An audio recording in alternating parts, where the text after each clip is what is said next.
안녕하세요, 여러분. 옛말에 재물은 분토와 같고 사람은 천금과 같다는 말이 있지요. 하지만 눈앞에 번쩍이는 금덩이와 기름진 땅을 보고도 그 마음을 지킬 사람이 과연 몇이나 되겠습니까? 오늘 이야기는 욕심에 눈이 멀어 기름진 옥답을 가로챈 큰며느리와 병든 시어머니를 수레에 싣고 정처 없이 길을 떠난 막내 며느리의 기막힌 사연입니다.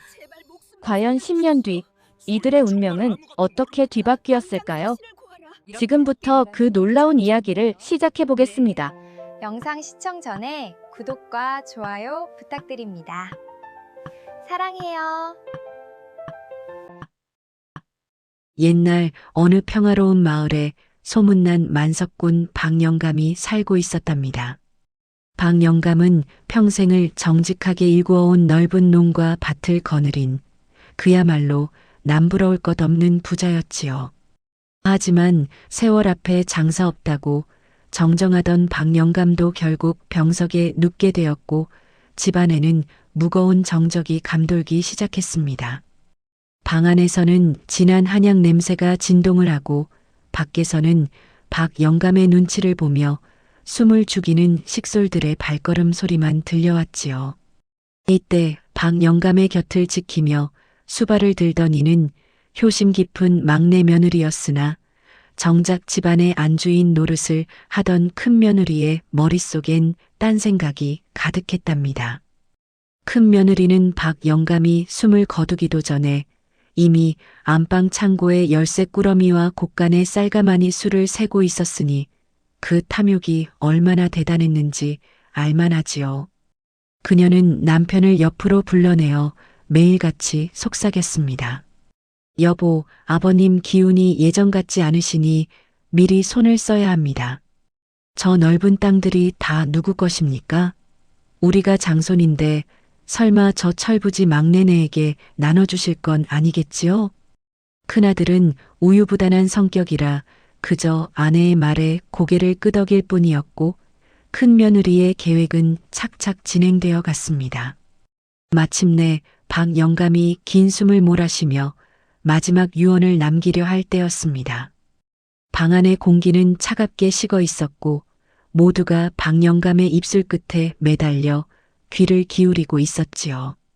큰 며느리는 혹여나 박영감이 막내에게 유리한 말을 할까봐 손바닥에 땀을 쥐며 지켜보았습니다.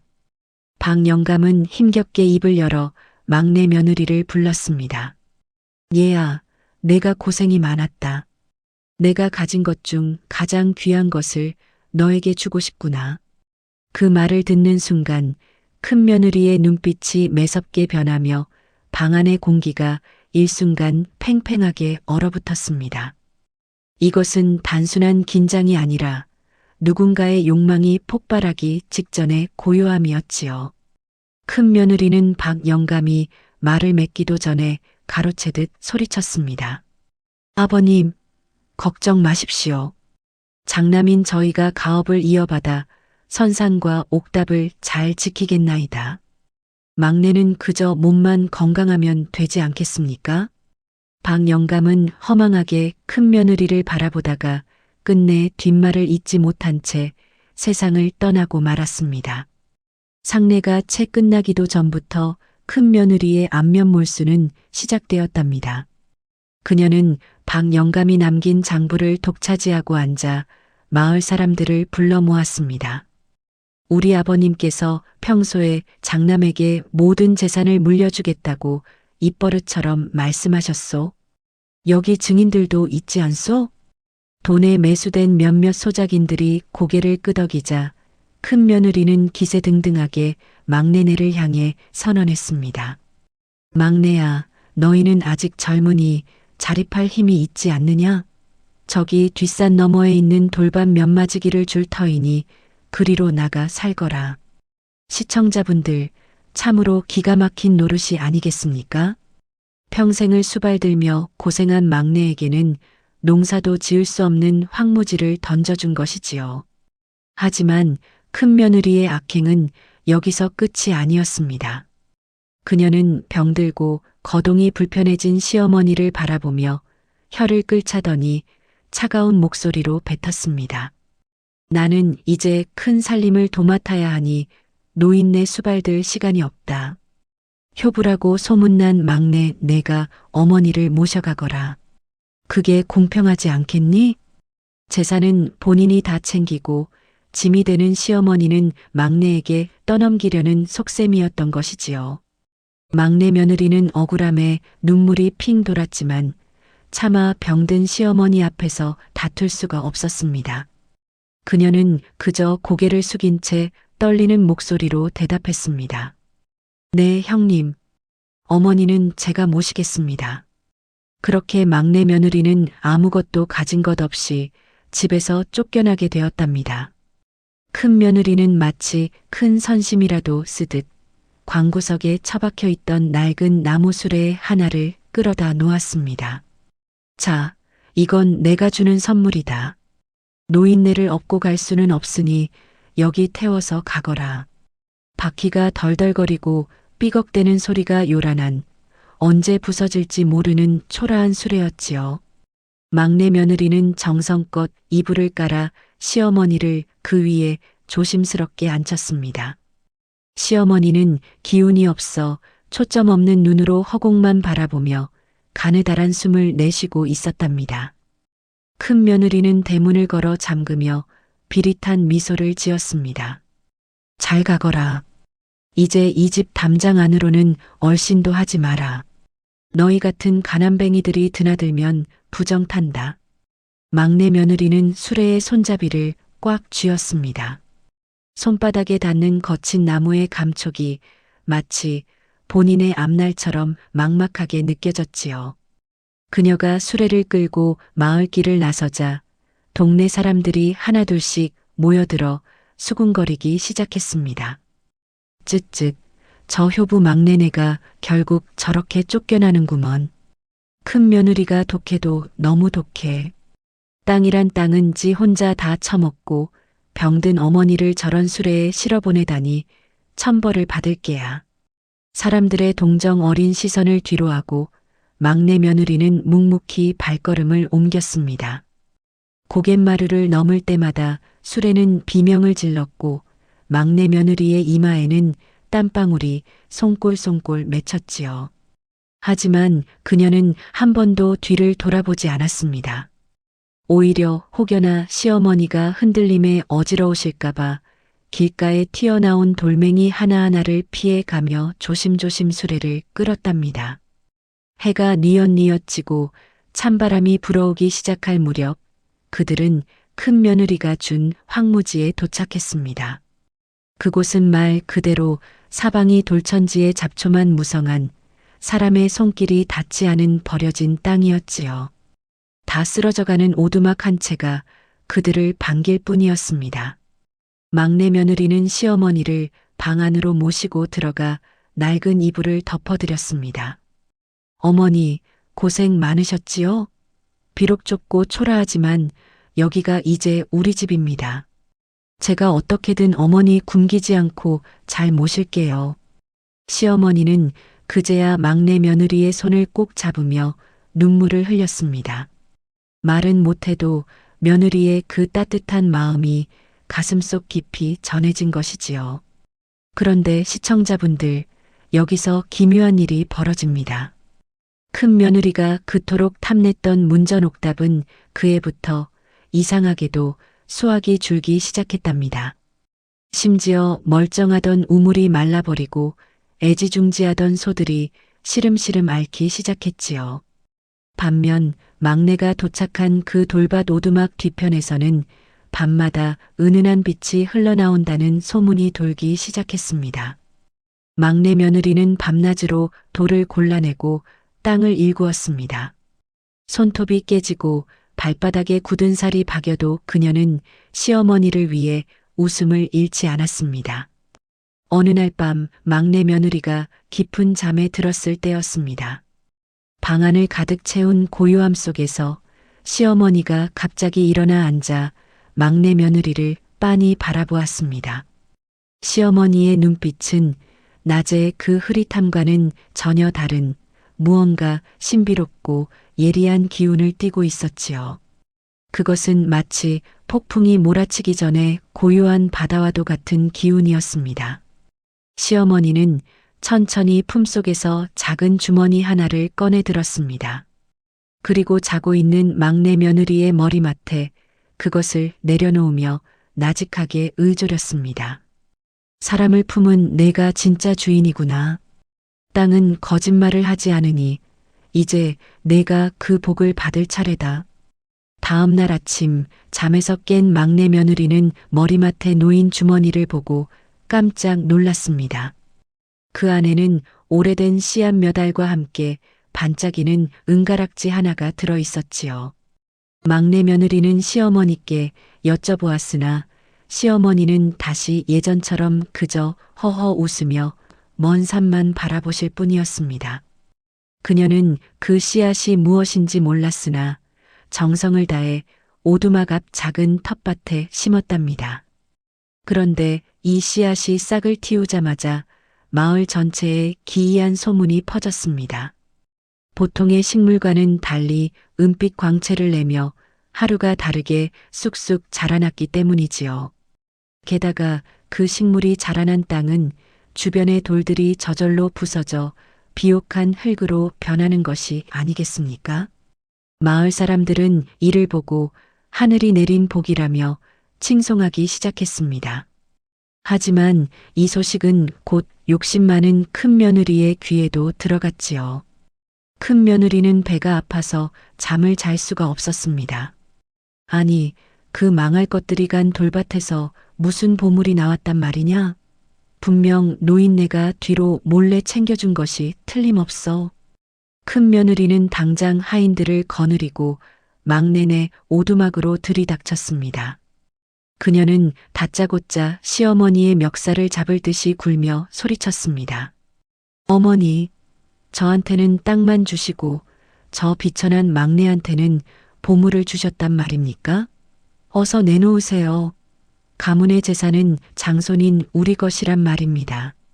막내 며느리가 앞을 가로막으며 말렸으나 눈이 뒤집힌 큰 며느리는 막내를 바닥으로 밀쳐버렸습니다. 비켜라. 이 여우 같은 년아. 내가 어머니를 꼬드겨서 우리 몫을 가로챈 게지. 큰 며느리는 방안을 샅샅이 뒤졌으나 은가락지나 보물 같은 것은 나오지 않았습니다. 오로지 마당에 심어진 기이한 은빛 식물만이 바람에 흔들리고 있었지요. 큰 며느리는 분풀이라도 하듯 그 식물을 닥치는 대로 뽑아버리려 했습니다. 그런데 그 순간 멀쩡하던 하늘에서 갑자기 마른 번개가 치더니 시어머니가 떨리는 목소리로 입을 열었습니다. 욕심이 과하면 화를 부르는 법. 내가 가진 땅이 너를 먹어치울 것이다.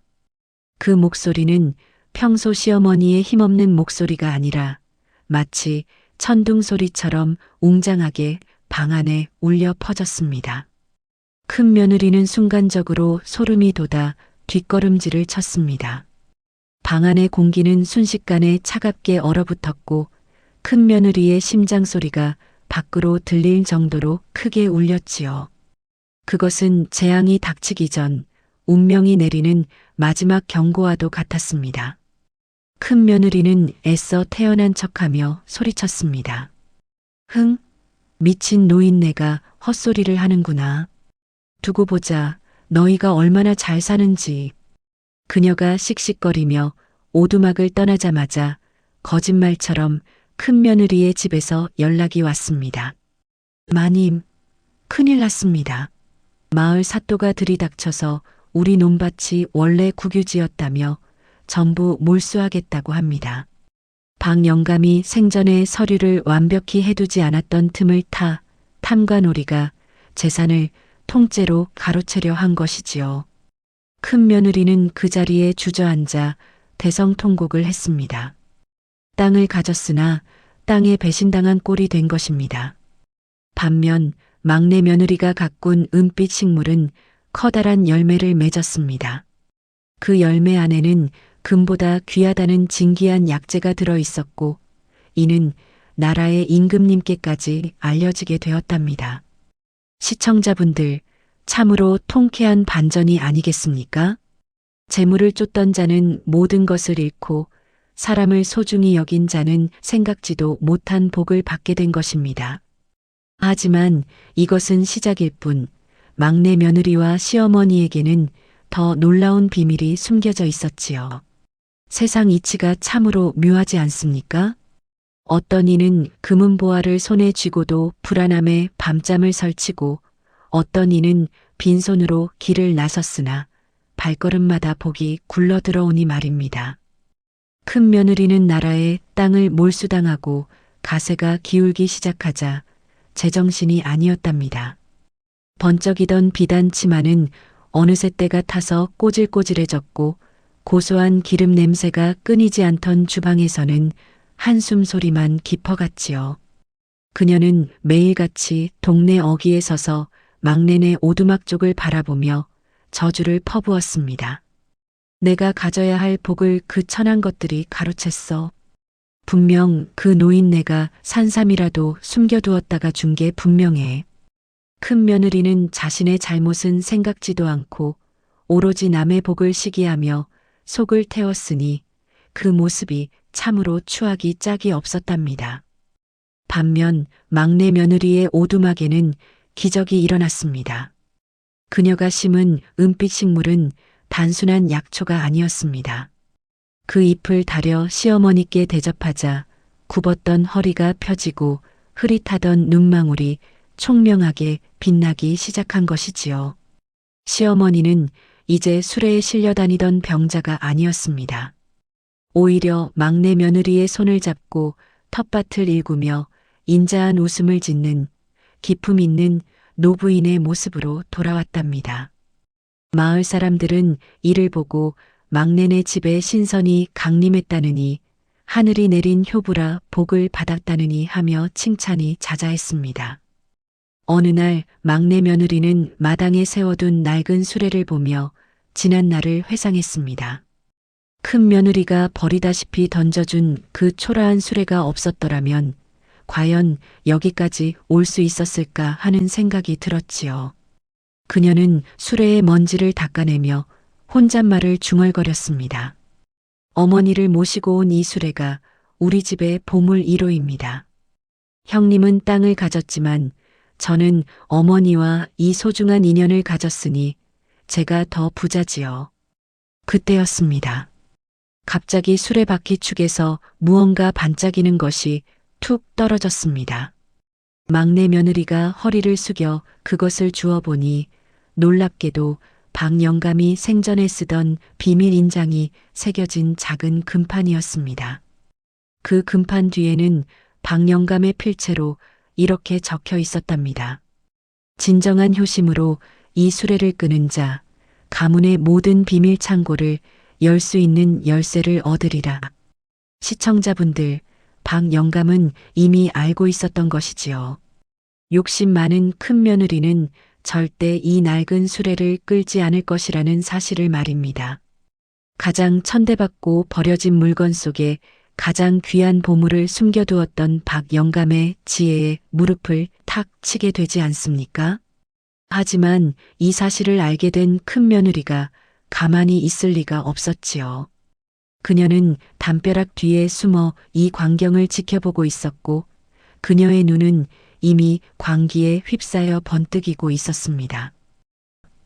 욕망이라는 것은 참으로 무서운 병입니다. 한번 그 불길이 마음속에 번지면 제 살이 타는 줄도 모르고 더 큰 불을 찾아 뛰어들게 마련이지요. 큰 며느리는 그날 밤 남편을 달달 볶아 도끼 하나를 들고 막내네 오두막으로 향했습니다. 여보, 그 수레 속에 보물이 들었단 말이오. 우리가 그 수레를 다시 찾아와야 해요. 원래 우리 집 물건 아니었소? 그녀의 남편은 이미 기가 죽어 아내의 말에 고분고분 따를 수밖에 없었답니다. 어두운 밤 달빛조차 구름에 가려 스산한 기운이 감도는 산길을 오르며 큰 며느리는 입술을 깨물었습니다. 막내네 오두막 마당에 도착하자 낮에 보았던 그 낡은 수레가 덩그러니 놓여 있었습니다. 큰 며느리는 침을 꿀꺽 삼키며 수레에 다가갔습니다. 사방은 고요했고 오로지 밤벌레 우는 소리만이 정막을 깨고 있었지요. 이것은 폭풍 전야의 정적과도 같았습니다. 큰 며느리는 도끼를 치켜들고 수레의 바퀴 축을 내리치려 했습니다. 보물이 숨겨진 곳을 부수어 그 안에 든 금덩이들을 몽땅 털어갈 작정이었지요. 그런데 그 순간 방 안에서 새어나오던 불빛이 갑자기 꺼지더니 방문이 스르르 열렸습니다. 큰 며느리는 소스라치게 놀라 도끼를 멈추고 굳어버렸습니다. 방문 앞에는 흰 옷을 정갈하게 차려입은 시어머니가 서 계셨습니다. 시어머니의 눈빛은 마치 어두운 밤을 꿰뚫는 촛불처럼 형형하게 빛나고 있었지요. 얘야, 밤눈이 어두운데 여기까지 무엇을 하러 왔느냐?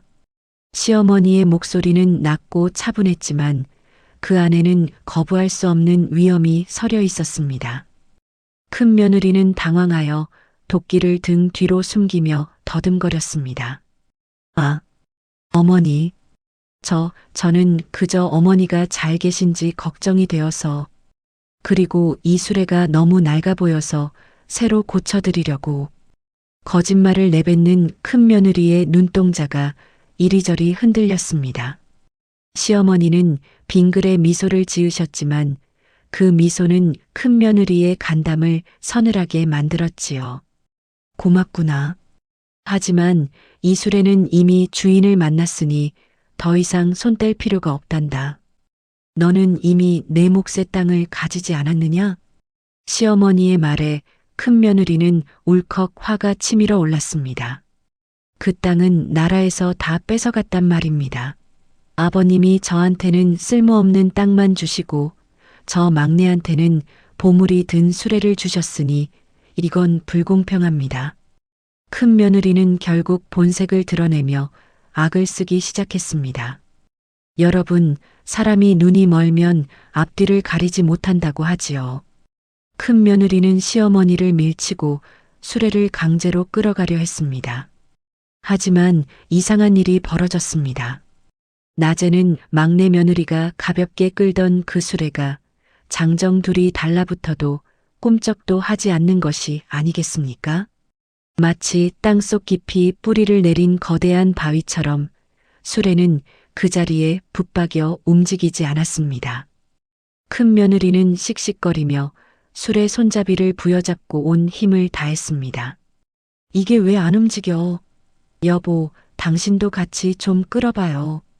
큰아들까지 합세하여 밧줄을 걸고 수레를 당겨보았지만 수레는 요지부동이었습니다. 오히려 수레 아래에서 기괴한 진동이 느껴지기 시작하더니 주변의 공기가 급격히 차가워졌습니다. 이때 멀리서 수십 개의 횃불이 일렁이며 다가오는 것이 보였습니다. 사또 행차신가? 아니면 도적대인가? 큰 며느리는 겁에 질려 수레 뒤로 숨었습니다. 횃불의 주인공들은 다름 아닌 한양에서 내려온 어사 일행과 이름난 의원들이었습니다. 그들은 임금님의 명을 받들어 이 산골까지 찾아온 것이었지요. 이곳에 죽어가는 사람도 살린다는 신비한 은빛 약초를 재배하는 효부가 살고 있다 들었다. 어디 있느냐? 어사의 엄중한 목소리에 막내 며느리가 방에서 나와 무릎을 꿇었습니다. 큰 며느리는 이 광경을 보고 머리를 굴리기 시작했습니다. 그래, 저 어사에게 내가 이 집의 큰 며느리라고 말하고 저 약초도 내 것이라고 우기면 되겠지.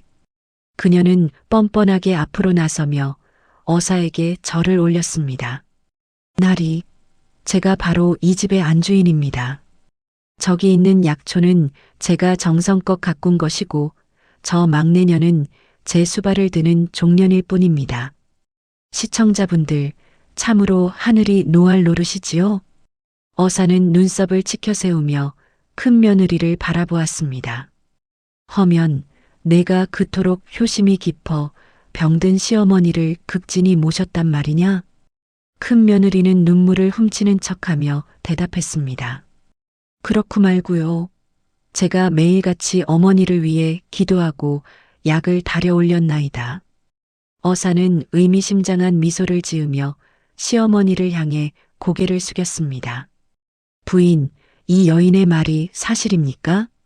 시어머니는 천천히 고개를 저으셨습니다. 그리고 큰 며느리가 숨겨두었던 도끼와 그녀가 가져가려 했던 낡은 수레를 가리키셨지요. 날이 땅을 가진 자는 땅의 욕심에 갇히고 사람을 가진 자는 사람의 마음을 얻는 법입니다. 이 여인은 저 수레에 든 보물을 탐내어 밤중에 도끼를 들고 찾아온 자입니다. 어사의 눈빛이 서슬퍼렇게 변했습니다. 사실 어사는 이미 마을 사람들을 통해 큰 며느리의 악행을 모두 조사한 뒤였답니다. 무엄하도다. 감히 임금님을 속이려 들고 병든 시모를 내쫓고 이제는 보물까지 탐내다니. 여봐라, 저 여인을 당장 포박하라. 큰 며느리는 사색이 되어 바닥에 엎드려 빌었습니다. 나리, 살려주십시오. 제가 잠시 귀신이 씌었나 봅니다. 하지만 이미 때는 늦었지요. 큰 며느리와 그 남편은 관가로 끌려가 곤장을 맞고 평생 소장농으로 살아야 하는 처벌을 받게 되었습니다. 반면 막내 며느리는 임금님으로부터 정경 부인의 칭호를 하사받고 큰 상금을 받게 되었답니다. 여러분, 여기서 정말 소름 돋는 사실 하나를 알려드릴까요? 어사 일행이 떠난 뒤 막내 며느리가 그 낡은 수레를 다시 끌어보았더니 솜털처럼 가볍게 움직이는 것이 아니겠습니까? 수레는 오직 진심이라는 무게만을 감당하는 신비한 물건이었던 것이지요. 인생사 세옹지마라는 말이 딱 어울리는 상황이 벌어졌지요. 비단 옷을 휘감고 거드름을 피우던 큰 며느리는 이제 누더기를 걸친 채 마을 변두리를 떠도는 신세가 되었답니다. 그녀가 가진 모든 땅은 관제구설에 휘말려 나라의 소유가 되었고 기와집은 덩그러니 빈집이 되어 작초만 무성해졌지요. 반면 막내 며느리의 오두막은 이제 전국 각지에서 찾아오는 사람들로 북적이는 명소가 되었습니다. 임금님께 진상한 그 은빛 약초가 죽어가는 사람도 살린다는 소문이 나면서 명망 있는 사대부들조차 줄을 서서 기다릴 정도였으니까요. 하지만 막내 며느리는 재물이 쌓여도 결코 거만해지지 않았습니다. 그녀는 여전히 새벽같이 일어나 시어머니의 새순물을 데우고 손수 죽을 쑤어 올렸답니다. 어머니, 오늘은 기운이 좀 어떠셔요? 마당의 꽃이 참 예쁘게 피었습니다. 시어머니는 이제 말도 유창하게 하시고 얼굴에는 불그레한 혈색이 돌아 누가 봐도 귀부인의 풍모를 풍겼지요. 어느 날 오후 시어머니는 막내 며느리를 조용히 방으로 불렀습니다. 방 안에는 은은한 향나무 냄새가 감돌고 있었고 밖에서는 나뭇잎 부딪히는 소리만이 들려오는 고요한 시간이었습니다. 이것은 무언가 중대한 비밀이 밝혀지기 직전에 가슴 설레는 정적이었지요. 시어머니는 벽장 깊숙한 곳에서 낡은 비단 보따리 하나를 꺼내 놓으셨습니다. 얘야, 이제는 내게 진실을 말해줄 때가 된 것 같구나. 막내 며느리는 숨을 죽이고 시어머니의 입술을 바라보았습니다. 사실 박 영감이 세상을 떠나기 전 시어머니에게만 따로 남긴 밀지가 있었던 것입니다. 그 밀지에는 박 영감이 평생을 모은 진짜 재산의 행방이 적혀 있었지요. 사람들은 눈에 보이는 농과 밭만이 재산인 줄 알지만 진짜 보물은 사람의 마음속에 숨겨두는 법이란다. 박 영감은 큰 며느리의 탐욕을 진작에 간파하고 있었답니다. 그래서 일부러 기름진 옥답들은 남들의 눈에 띄게 두어 탐욕스러운 자들이 먼저 채가게 만든 것이지요. 진짜 보석과 금괴들은 바로 그 낡은 수레의 이중 바닥 아래와 아무도 거들떠보지 않던 황무지 돌밭 아래에 묻혀 있었던 것입니다. 시청자분들, 정말 소름 돋는 반전이 아니겠습니까? 박 영감은 막내 며느리가 시어머니를 수레에 싣고 그 돌밭으로 향할 것을 미리 내다보았던 것이지요. 효심이 없는 자라면 절대 그 수레를 끌지 않았을 것이고 인내심이 없는 자라면 그 돌밭에서 하루도 버티지 못했을 테니까요. 시어머니는 보따리를 풀어 눈이 부시게 빛나는 금거북이 한 쌍을 꺼냈습니다. 이것은 대대로 우리 가문의 종갓집을 지켜온 상징이다. 이제 이것의 주인은 바로 너다. 막내 며느리는 손을 내저으며 사양했지만 시어머니의 뜻은 완강했습니다. 그때였습니다. 열린 문틈 사이로 차가운 바람이 휙 하고 불어닥치더니 누군가의 거친 숨소리가 들려왔습니다. 방 안의 공기는 순식간에 팽팽해졌고 막내 며느리는 본능적으로 뒤를 돌아보았습니다. 그곳에는 굶주린 늑대 같은 눈을 한 큰 며느리가 문기둥을 붙잡고 부르르 떨며 서 있었답니다. 큰 며느리는 광기에 어린 목소리로 웃음을 터뜨리며 방 안으로 난입했습니다. 하하, 역시 내 예상이 맞았어. 노인네가 금덩이를 숨겨두고 있었구나. 그녀는 바닥에 놓인 금거북이를 보자마자 달려들어 그것을 품에 안았습니다. 그녀의 눈에는 이제 시어머니도 막내 며느리도 보이지 않았고 오로지 누런 금덩이의 광채만이 가득했지요. 이건 내 거야. 장남인 우리 남편의 것이라고. 감히 너 같은 것들이 가로채려 해? 큰 며느리는 금거북이를 품에 안고 밖으로 도망치려 했습니다. 하지만 여러분, 하늘이 내리는 벌은 피할 수 없는 법이지요. 큰 며느리가 금거북이를 들고 문턱을 넘으려는 순간 마당에 있던 그 낡은 수레가 갑자기 스스로 움직이기 시작했습니다. 아무도 밀지 않았는데도 불구하고 수레는 큰 며느리의 앞을 가로막으며 떡하니 버티고 섰답니다. 큰 며느리는 당황하여 수레를 옆으로 밀쳐내려 했지만 수레는 마치 살아있는 짐승처럼 그녀를 구석으로 몰아넣었지요. 이놈의 수레가 왜 이래? 저리 비켜. 비키란 말이야. 그녀가 악을 쓰며 수레를 발로 걷어차는 순간 수레의 바퀴가 빠지면서 그 안에 들어있던 수천 장의 종이 조각들이 하늘로 흩날렸습니다.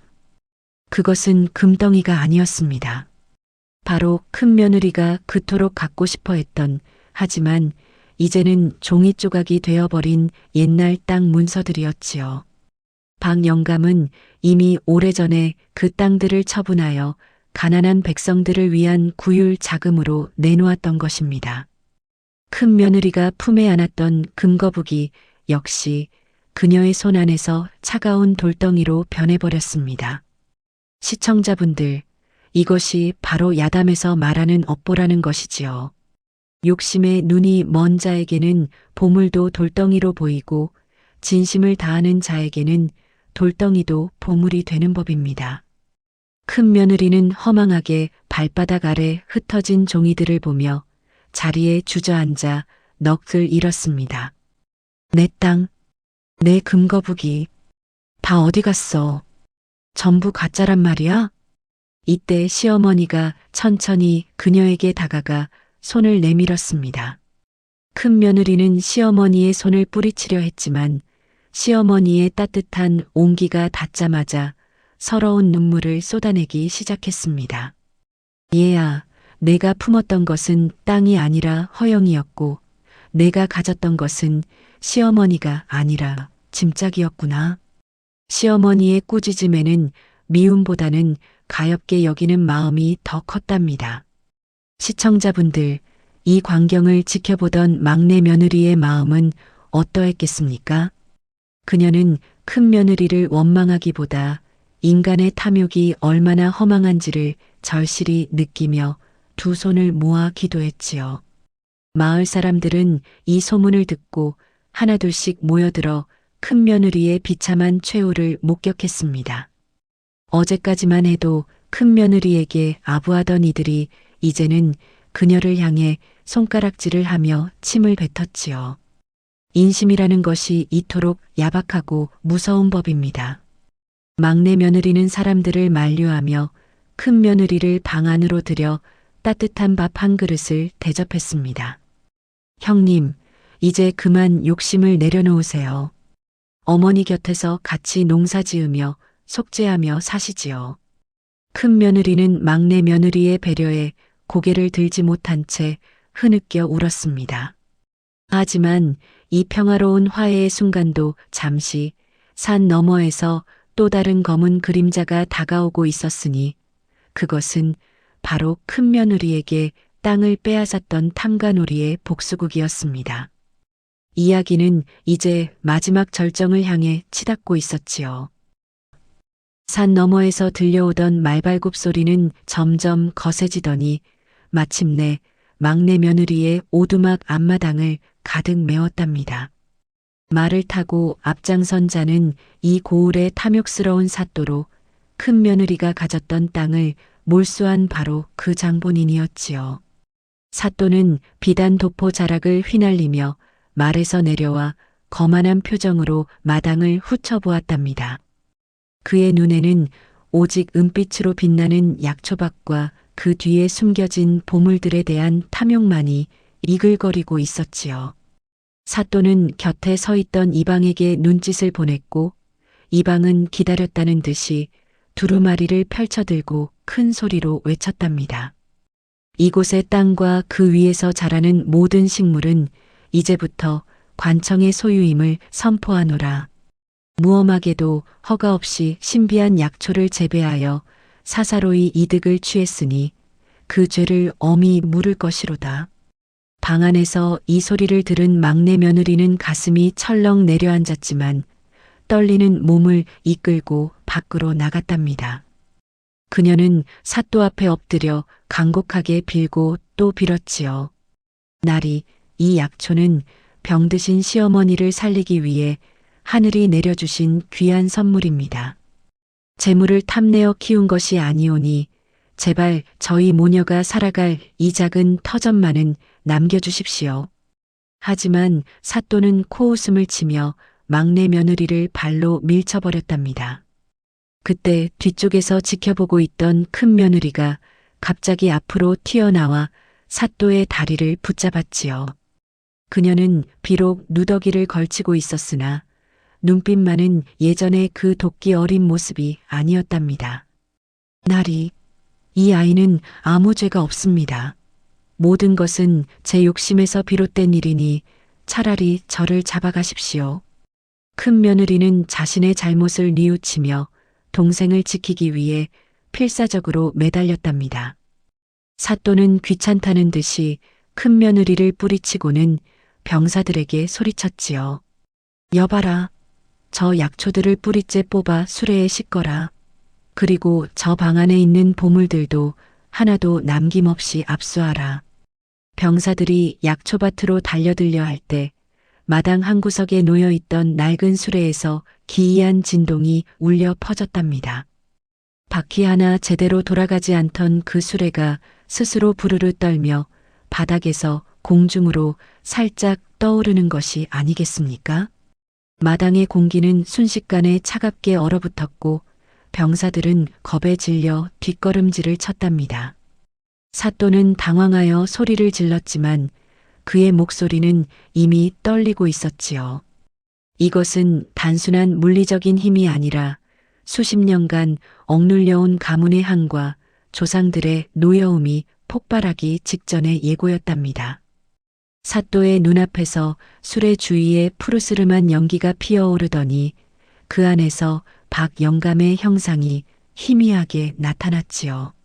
사또는 비명을 지르며 뒤로 넘어졌고 마당은 삽시간에 아수라장이 되고 말았답니다.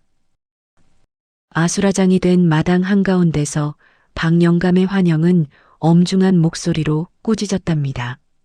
재물에 눈이 멀어 백성의 고열을 짜내고 효심조차 비웃는 자에게는 오직 파멸만이 기다릴 뿐이다. 그 말이 끝나기가 무섭게 맑았던 하늘에서 마른 번개가 내리치며 사또가 탔던 말들이 놀라 날뛰기 시작했지요.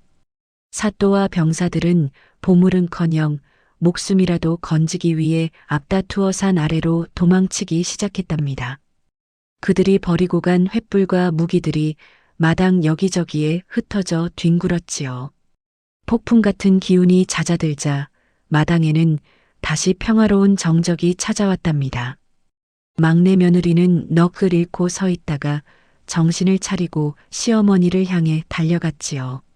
시어머니는 인자한 미소를 지으며 막내 며느리와 큰 며느리의 손을 차례로 맞잡으셨답니다. 이제야 이 가문의 진정한 보물이 주인을 찾았구나. 땅은 사람을 속이지 않고 사람은 땅을 배신하지 않는 법이지. 놀랍게도 사또가 도망친 자리에는 그들이 가져가려 했던 은빛 약초들이 더욱 찬란한 빛을 내며 만개해 있었답니다. 그 약초의 향기는 온 마을로 퍼져나가 병든 자들을 치유하고 슬픈 자들의 마음을 어루만졌지요. 세월이 흘러 막내 며느리는 마을 사람들에게 덕을 베푸는 큰 어른이 되었답니다.